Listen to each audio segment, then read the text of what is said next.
Welcome back. We are still talking sports, and we're still talking high school football. You know, there were a couple big games going on here in Maryland this weekend. Kent Island, what an incredible year they've had. They made it all the way to the state semis, and they met Dunbar there, and this one ended up being a great one. The Bucks looking to advance to their first state championship in school history, and they got off to a great start. Stone Boone, the best name in football around here, punches this thing in from 2 yards out. That gave his team a 7-0 lead.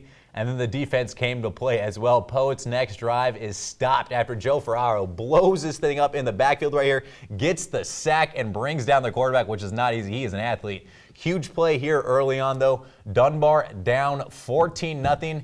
And their quarterback, Spencer, I told you he was a good athlete, and he gets it done right here. Finds Jawan Campbell for 44 yards and just gets in for the score. All of a sudden, that made it 14-6, and they weren't done yet. One more time, those two hook up. Spencer to Robinson made it 14-12. They're right back in this game. And then it was Boone one more time for the Bucks, trying to help his team get a little bit of separation.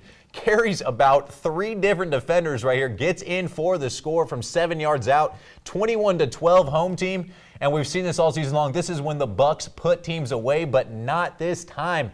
Time starting to wind down, that is, in the fourth, and the Poets won't go away. Spencer finds Jawan Robinson, 26-yard score, made it 21-18 with 5 minutes left. The Bucks were forced to punt.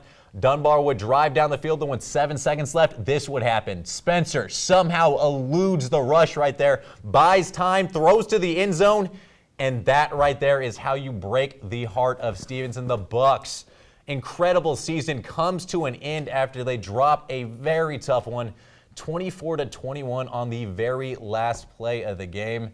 And wow, I mean, we've seen some great games this year. You got to feel bad for the Bucks, but that was just an incredible one right there.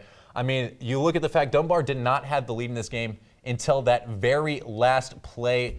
And the fact is, they battled the whole time. I can't believe that Kent Island wasn't able to pull this one out. I mean, it's their MO. They're the most disciplined team here on the Bay side. They're so good at closing the door when they have that opportunity. They couldn't quite get it done. It was that close. And then the fact that their coach retired yesterday as well. I mean, that is quite the thing to happen. There's too many things happening. So emotional for that squad right now. I mean, they were that close within one play of going to where that program has never been before. Just couldn't quite get it done, and it was tough to watch, but still a huge congratulations to him. I mean, I'm hurt after this one. Just when you think you have it in the bag and are going to the ship, just with 7 seconds left, goodbye. Dunbar comes with a lot of experience, so the Poets are a 9-time state champion, and their 47, now 48 playoff victories are the most in state history. Defense and experience wins games, and hats off to Kent Island for an incredible season. But you have to give it up to the Poets. Credit for using every second left of the game clock. And Poets, like poetry, I don't know.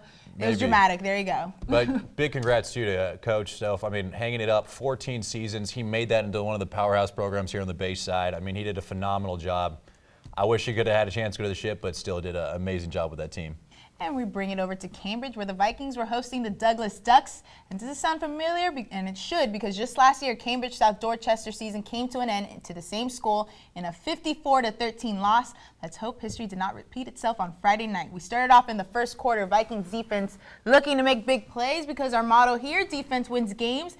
And they do just that after Douglas quarterback makes a long pass, but it gets broken up. So now CSD with the ball, and Nathaniel Lowe gives that one to Amari Wungus, and he's going, and he stops, fumble. And the Mighty Ducks recover. It sets them up for the first points of the game. And number 1, Maurice McFadden finds his way into the end zone. They go for 2, and it's 8-0. Next play, not the last time we hear McFadden's name. Look at him go. He finds the hole, and nobody's able to stop him. Avoids the defenders, gets inside 5 yards. And just like that, the Ducks get a huge lead. But the Vikings were not. Look at this. They're about to score again. McFadden's the one that actually ends up punching it in. I don't know, man, just a tough game. Tough for him right there. James Smith now, we'll see if we can do any. The Vikings still got some stuff left in them. James Smith right here. Big run again, but they fumble. And what a way to end their season. Cambridge South Dorchester falls to Douglas 26-0.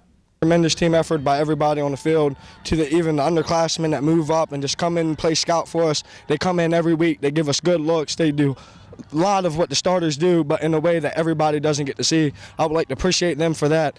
And I just want to give a shout out to all the seniors that came out here tonight, put in their best effort, and go ahead and all season training as hard as we can to do what we got to do to get to where we were tonight. You know, I honestly did not believe that the Viking season would end like that. A tough loss, and you just keep seeing the frustration on their faces on the sidelines. The fumbles were too much for them when they had such promising drives.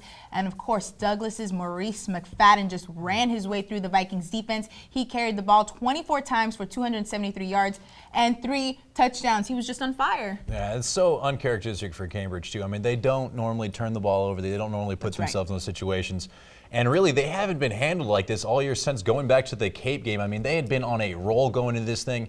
But I got to say, I love that soundbite. I mean, the senior said it best. I mean, he thanks his team, everyone down to the scout team. And that's what this program is really about. I mean, it starts from the bottom. Everybody contributes. Everyone acknowledges the fact that it's above just one individual player. And that's why, you know, they're going to be right back in that same situation, I feel like, next year. You can never count them out. And that's one for the record books. High school football is over, but the best part is we have more from the collegiate side as Wesley continues their postseason run. Keep it locked. My name is Tommy Jones, fullback D-tackle for the Queen Anne's County Lions. You're watching Delmarva Sports Inside.